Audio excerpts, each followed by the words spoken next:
First off, what we'll do is we'll call this a function. Are you used to this Yeah. concept, function Yeah. notation? Okay. So this is some function here, okay? Now they've given us a specific value, but this could have like 8 terms in it, could technically just have 2 or 3 terms in it. And polynomial division is similar to trying to factor. It's the idea of breaking this into roots. So this is an algebraic representation of it. What we're hoping to do once we find it is we're hoping to essentially find some roots to whatever this is. Now this is a cubic function, so maybe it does something like this, okay?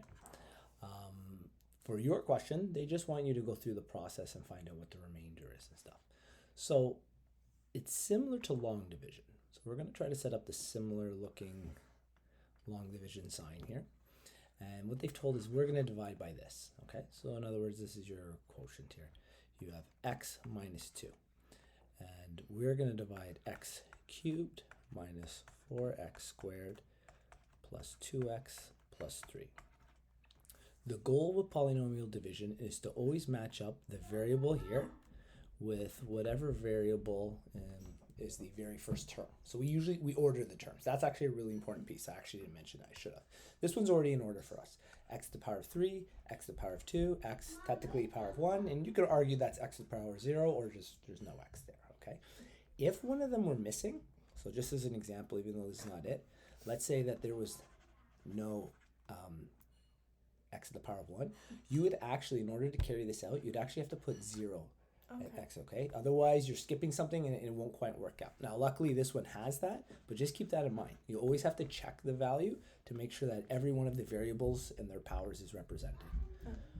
Okay, so when we look at this, I have x cubed, okay? And here I have just x. So the goal is just like long division, I need to make this value equal to this value. So I'm asking myself, what do I multiply by?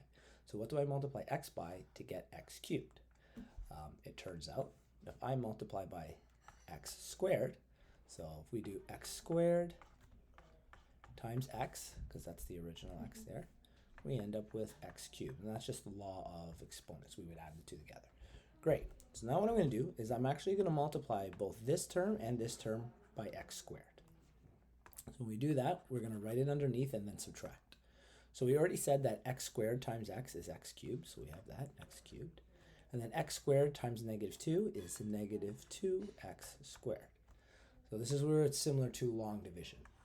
We now subtract the terms. Now, the first piece of what we've done forces the first two terms to essentially cancel out, like these disappear.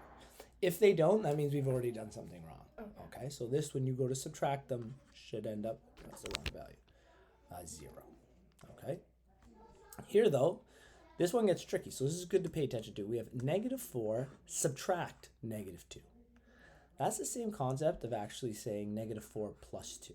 Okay, so the first thing we can do is we know we're still going to get a x squared. It's just what is the coefficient in front of that. So I'm going to rewrite this on the side. This says negative 4 subtract negative 2. And if I simplify that, that's like saying negative 4 plus 2. And it turns out that's going to be just negative 2. Okay?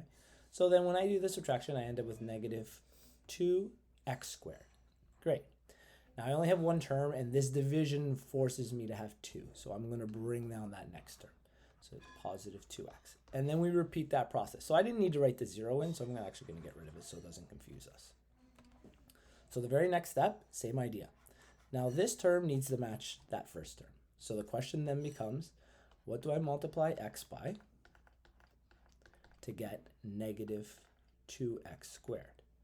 Okay. You can do division if you want. You can do something like this, negative 2x squared divided by x, so that you can see it algebraically.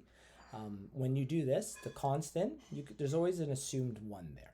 So you can say negative 2 divide 1, and you'll always get negative 2. And the next question is x squared divided by x just gives us x. So that becomes our answer here. We get negative 2x, okay? Now that might be something you can do in your head. I wrote it out just so we can see the steps, but if it's something you can mentally do, you just do that. There's not a problem with that. So then we take that value, same process again. So that's what I mean by an algorithm. We're repeating the same steps over and over. Negative 2x times x. So if we did it right, negative 2x times x should give us negative 2x squared. And then negative 2x times negative 2, well, that's going to actually be positive 4x. Long division again, we subtract. The first two terms, they cancel out. And then we get 2 subtract 4. That's actually going to give us negative 2 again. Okay, and if you have to carry that out on the side, you carry that out on like side of the envelope calculation, they would call it. Okay, which brings us to the last step. We drop down that last term, so we get plus 3. Same idea. We got to figure out, how do I make this x equal to negative 2x? Now I'm going to tell you from looking at it, I know we multiply by negative 2. But again, you could do this process on the side here. Divide by the 2 of them to get it. Negative 2 times x gives me negative 2x. Negative 2 times negative 2, that gives me positive 4. And then I subtract again. These two cancel out. 3 subtract 4 gives me negative 1. So there's no more terms to bring down, which means I now have a remainder of 1. So then the question becomes, how do we want to represent this? Okay. One of the common ways to represent this is the way that essentially showing that this has been factored. So what I'm going to say is I'm going to write the original term in function notation. So f at x is equal to, so I'm just going to write the original polynomial, x cubed minus 4x squared plus 2x plus 3.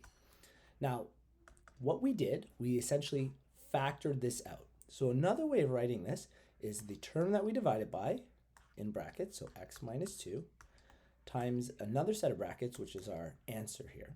So x squared minus 2x minus 2. And then we just have to have our remainder at the end, so negative 1. I think you guys have called that corresponding. So this is called your corresponding representation, okay? You also have another representation where they've done quotient and the remainder. Okay, your other representation, which they've named, so we're putting equals here because we're essentially saying these are all the same. They're just different representations of it. Where they actually just put the quotient piece here, so x squared minus 2x minus 2. And then it's just a remainder over what we divided by, which was this term here. So minus 1 over, and then we had x minus 2. So what we're trying to say here is that each of these are equal to each other. They're just different representations of it, okay? And what did they call this? They call this quotient, I think, yeah. So this version called quotient. So depending on what they're looking for, this is just different ways of representing the exact same polynomial, okay?